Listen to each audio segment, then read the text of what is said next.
Halo, selamat pagi teman-teman. Jumpa lagi dengan suara saya, Majulan Sukadi di Project Kelas Sabtu.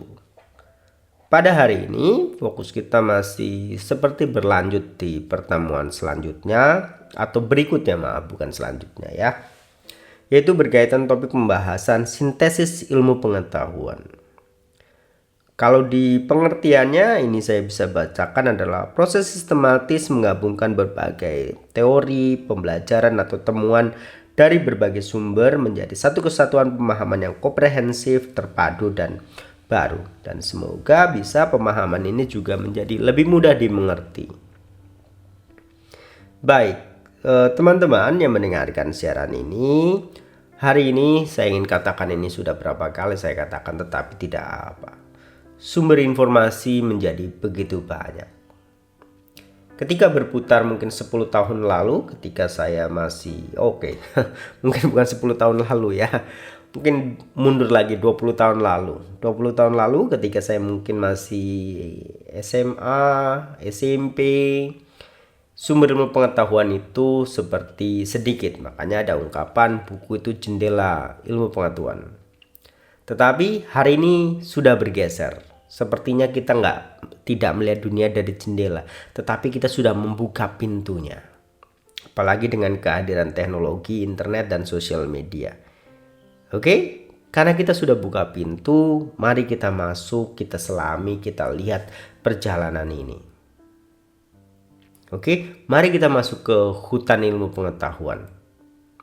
Tapi bisa dicatat dan harus dicatat dan hati-hati, yang namanya hutan bukan hanya mungkin menghadirkan apa yang Anda harapkan, tetapi juga bisa ada bahaya di sana. Begitu juga dengan hutan sosial media, internet dan lain sebagainya. Kita harus bijak mana yang bisa kita ambil dan mana yang kita hanya tahu dan kita tinggalkan. Oke, teman-teman, berkaitan cerita ini saya ingin mulai sintesis ilmu pengetahuan ini dengan satu ungkapan itu seperti ini. Sapi minum air jadi susu. Ular minum air jadi racun. Air yang sama, hasil yang berbeda. Intinya bukan pada lingkungan, tetapi pada siapa dirimu dan apa yang kamu olah di dalam. Membaca analogi ini saya menjadi langsung teringat tentang bagaimana manusia memanfaatkan waktunya dan harinya. Apalagi jika berbicara manusia yang sekitaran satu usia dengan saya, manusia berumur 35 tahun. Ungkapan sapi minum air jadi susu, ular minum air jadi racun. Tentunya kalau kita diminta untuk langsung memilih, pasti langsung yang pertama. Sapi minum air menjadi susu. Artinya kita memanfaatkan apa yang kita miliki, yang kita peroleh, waktu kita, tenaga kita, hidup kita, membuahkan kebaikan.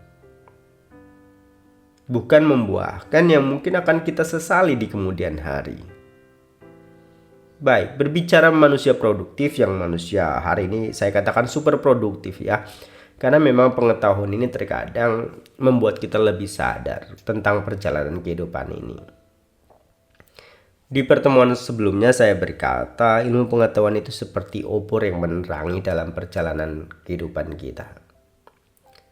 Obor ini, karena saya dari seorang pendidik, sudut pandang pendidik, maka memang kehidupan ini tuh naik dan turun. Saya tahu dengan pasti karena ajaran agama menjelaskan dan ilmu yang saya pelajari juga menitik beratkan pada pemahaman ini. Kita harus berhati-hati dalam perjalanan kehidupan ini. Jangan sampai perjalanan kita, waktu kita habis, lalu modal hidup kita tidak ada. Artinya apa? Ya inilah dalam satu ungkapan yang terkadang ini sangat menyesakan ya. Ungkapannya itu seperti ini. Jangan sampai kita menjadi seekor bangau tua di kolam yang kosong. Tatapan kita kosong, putaran kaki kita, mata kita, tubuh kita kemana-mana, tetapi kita sudah tidak memperoleh kebaikan. Dalam konsep beragama yang saya anut, tentu ini mungkin seseorang yang sudah kehabisan bahan bakar dan kehabisan karma baik. Sehingga apa? Ya memang harus banyak saya katakan kebaikan. Tubuh ini, cerita kehidupan ini bukan hanya sekedar apa yang kita dapatkan, tetapi juga ada bagian yang kita berikan. Berbicara ini seperti cerminan atau refleksi bagi diri saya. Apakah saya bisa berbicara seperti ini? Apakah saya juga sudah melakukan sebaik itu? Tetapi teman-teman, karena ini sebuah nasihat memang selalu bisa dikatakan. Oke, sehebat-hebatnya nasihat, dia hanya sebuah nasihat. Anda harus menjalankannya. Bahkan nasihat dari seorang Buddha pun, ya teman-teman, yaitu hanya sekedar nasihat. Dhamma yang Buddha ajarkan hanya jari yang menunjukkan arah. Yang harus berjalan itu Anda. Yang harus berjalan, yang harus menjalani itu Anda. Tidak ada orang yang akan mengantarkan Anda kepada tujuan yang akan Anda tuju. Jadi poinnya, ketika saya berbicara ini, karena seorang pendidik, saya punya kewajiban untuk bagaimana lilin pelita penerangan pengetahuan ini dibagikan ke generasi baru dan generasi muda. Semoga mereka dalam perjalanan kehidupan selanjutnya atau perjalanan waktu selanjutnya, karena memiliki lilin pelita pengetahuan ini, maka jalan hidupnya menjadi terang benderang.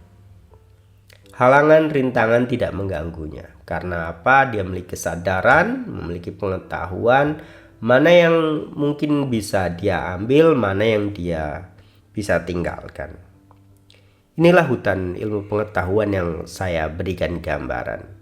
Kehidupan ini begitu luasnya, kita harus tahu diri, tahu potensi, dan tahu tujuan kemana kita akan pergi. Baik, teman-teman, berkaitan quote di depan tadi yang saya bacakan, ketika sapi meminum air, maka air itu akan menjadi susu. Tetapi ketika ular meminum air, ia akan menjadi racun.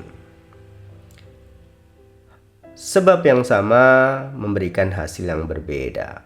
Ketika ditanya kebaikan, kita memiliki waktu yang sama, semuanya punya waktu 24 jam.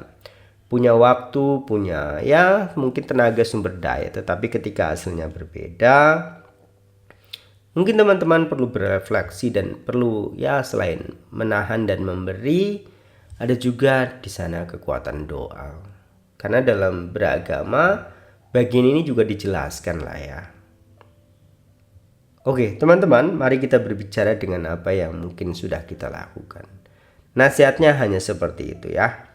Seperti di tengah tadi saya sampaikan, Dhamma yang mungkin terdengar adalah penunjuk arah, penunjuk jalan. Yang punya kewajiban dan punya tanggung jawab berjalan adalah Anda. Baik, teman-teman, selamat menjalani keseharian, selamat menjalani kehidupan ini dengan baik. Semoga hari yang Anda manfaatkan menjadi hal baik juga di perjalanan selanjutnya. Karma yang Anda lakukan adalah menjadi karma baik untuk waktu yang akan datang. Baik, terima kasih. Salam, selamat pagi.